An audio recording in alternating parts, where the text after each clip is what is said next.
എല്ലാവർക്കും പുതിയൊരു വീഡിയോയിലേക്ക് സ്വാഗതം. നമുക്ക് ഒരു സോയാബീൻ കറി ഉണ്ടാക്കാം. സോയാബീൻ കറി ഉണ്ടാക്കാനായിട്ട് ഒരു പാത്രത്തിൽ വെള്ളം ഒഴിച്ച് ചൂടാക്കണം.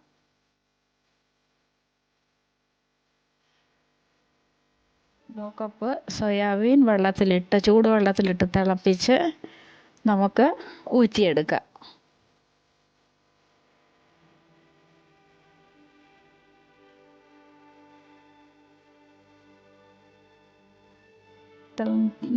ഇപ്പോൾ ഒരു 5 മിനിറ്റ് ഒന്ന് അടച്ച് വെച്ചിട്ട് ഊറ്റിയെടുത്തിട്ട് അടുത്ത് വെച്ചിട്ടുണ്ട്.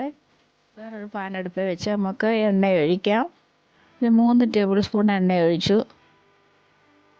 എണ്ണ ചൂടായി വരുമ്പോൾ 2 വലിയ സവാള ചോപ്പ് ചെയ്തത് ഇട്ട് കൊടുത്തു. സവാളയൊന്ന് വഴറ്റി വരട്ടെ.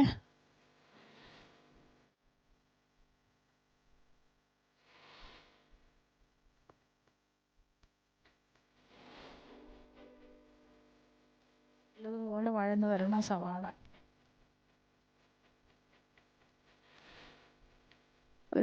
ഒരു കഷ്ണം ഇഞ്ചി, ഒരു 10 അല്ലി വെളുത്തുള്ളിയും കൂടെ ചതച്ചത് ഉള്ളിക്കകത്തോട്ട് ഇട്ട് ഇളക്കുക. അതും വഴറ്റണം നല്ലതുപോലെ.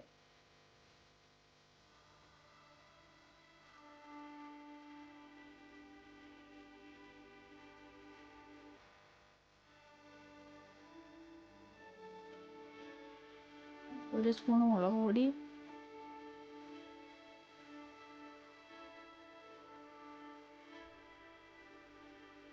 രണ്ടര സ്പൂണ് മല്ലിപ്പൊടി ഇട്ടു.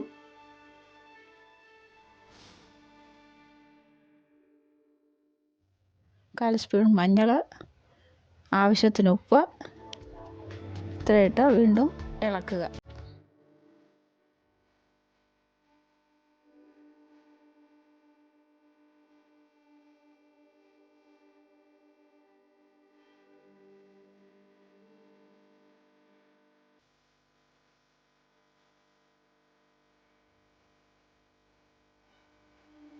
മാറി വരുന്നത് വരെ എണ്ണ തെളിഞ്ഞ് വരും വരെ ഇളക്കി. എണ്ണ ഇപ്പോൾ തെളിഞ്ഞ് വന്നു.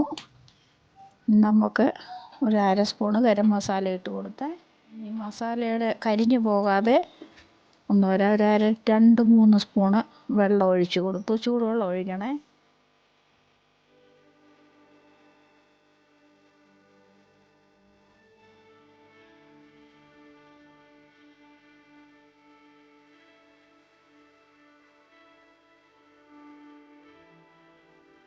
ഗ്രേവി ഒന്ന് കുറുകി വരാനായിട്ട്, നല്ല രുചി വരത്തുള്ളേ. കുറച്ച് സമയം കൊടുത്ത് പാചകം ചെയ്യുമ്പോഴാണ് രുചി വരുന്നത്. ഇത് കഴിയുമ്പോൾ നമ്മൾ പിന്നെ പുഴുങ്ങി വെച്ചിരിക്കുന്ന സോയാബീൻ ഇട്ട് കൊടുക്കണം. എന്നിട്ട് ഈ മസാലയെല്ലാം ഈ സോയാബീനിലോട്ട് ഇളകി പിടിച്ചു വരണം. കാരണം സോയാബീൻ എന്ന് പറഞ്ഞാൽ പ്രോട്ടീനൊക്കെ ഉണ്ടെങ്കിലും അത് വലിയൊരു ടേസ്റ്റായിട്ടുള്ള സാധനമല്ലല്ലോ. അപ്പോൾ ഈ മസാലയാണ് അതിന് ടേസ്റ്റ് കൊടുക്കുന്നത്. അപ്പോൾ നല്ലതുപോലെ വഴറ്റണം ഇത്. ഇച്ചിരി വെള്ളമയം കൊണ്ട് അതുമെല്ലാം മാറി മസാലയെല്ലാം അതേ പിടിച്ചിരിക്കണം. ഈ പ്രോസസ്സൊക്കെ ചെയ്യുമ്പോഴാണ് കറികൾക്ക് രുചി വരുന്നത്. അല്ലാതെ മുളക് വാരിയിട്ടു മല്ലി വാരിയിട്ടു വെള്ളം ഒഴിച്ചു വെച്ചു അന്നേരം വരത്തില്ല. ഇങ്ങനെ ചെയ്യുമ്പോൾ ഒരു പ്രത്യേക രുചി വരും. എന്നിട്ട് നമുക്ക് തീ സിമ്മേലിട്ടിട്ട് ഒന്ന് അടച്ച് വെക്കാം. അതിനകത്ത് നിന്ന് മസാലയെല്ലാം ഒന്ന് പിടിക്കട്ടെ. ഇങ്ങനെയൊക്കെ ചെയ്ത് നോക്കണം. കറി ഇച്ചിരി സമയം എടുക്കും കറികളൊക്കെ വെക്കാൻ. ക്ഷമയോടെ ചെയ്യേണ്ട ഒരു കാര്യമാണ് പാചകം. നമ്മൾ സമയമൊക്കെ എടുത്ത് ചെയ്യുവാണെങ്കിൽ നല്ല രുചി കിട്ടും. ഒന്ന് തുറന്ന് നോക്കി ഒന്ന് ഇളക്കുവാന്നേ. അതിനകത്തുള്ള ആ വെള്ളവും ആവിയിലിരുന്ന് കുറച്ചുകൂടെ സോയാബീനൊന്ന് സോഫ്റ്റ് ആകും.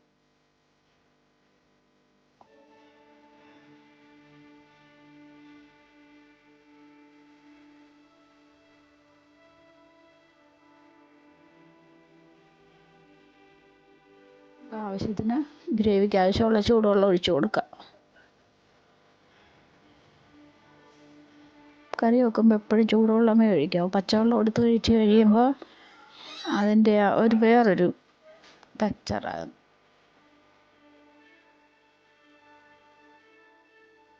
വീണ്ടും അടച്ച് വെച്ച് നമ്മൾ വെള്ളം ഒഴിച്ചില്ലേ,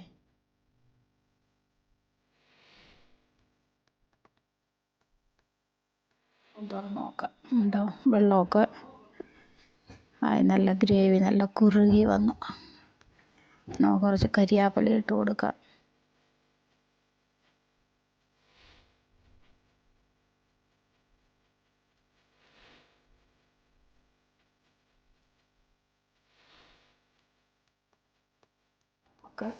നല്ല കട്ടിയുള്ള തൈരാണ് ഒഴിച്ച് കൊടുക്കുന്നത്.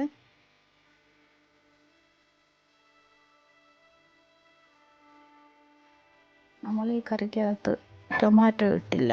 ടൊമാറ്റോ ഇടുമ്പോൾ അങ്ങ് ഒത്തിരി പുളിയാകുക കൊണ്ടാണ്. തൈര് ചേർക്കുമ്പോൾ ഒരു വേറെ ഒരു പ്രത്യേക ടേസ്റ്റ് കിട്ടും.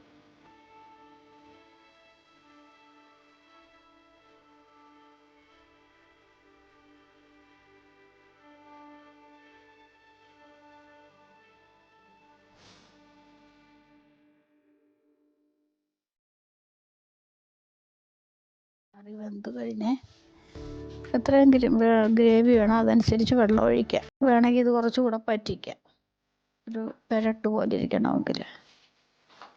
ചപ്പാത്തിയൊക്കെ കഴിക്കുമ്പോൾ ചപ്പാത്തിയോടൊക്കെ കഴിക്കുവാണെങ്കിൽ ഇച്ചിരി ഗ്രേവി വേണം.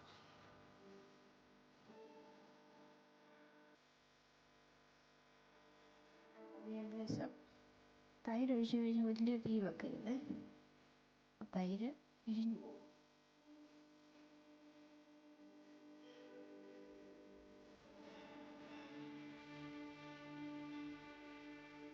സ്പൂൺ ഗരം മസാല കൂടെ ഇട്ട് കൊടുത്ത്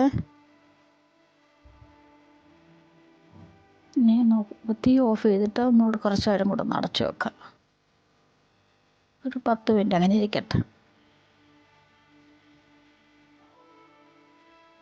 നമ്മൾ അടപ്പ് തുറന്ന് നോക്കിയപ്പോൾ ആ ചൂടിൽ ഇപ്പോഴും കറി, പാത്രത്തിൻ്റെ ചൂട് കൊണ്ട് കറി തിളച്ചുകൊണ്ടിരിക്കുക. നമുക്ക് പാത്രത്തിലോട്ട് സെർവ് ചെയ്യാം.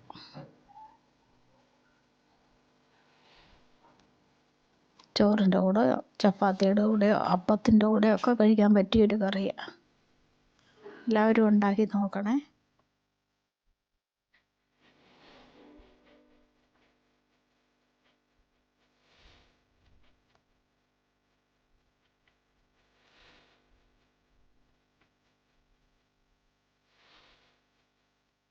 വീഡിയോ കണ്ടതിന് എല്ലാവർക്കും താങ്ക് യു. ഞാനിവിടെ ചപ്പാത്തിയുടെ കൂടെയാണ് സെർവ് ചെയ്തത്.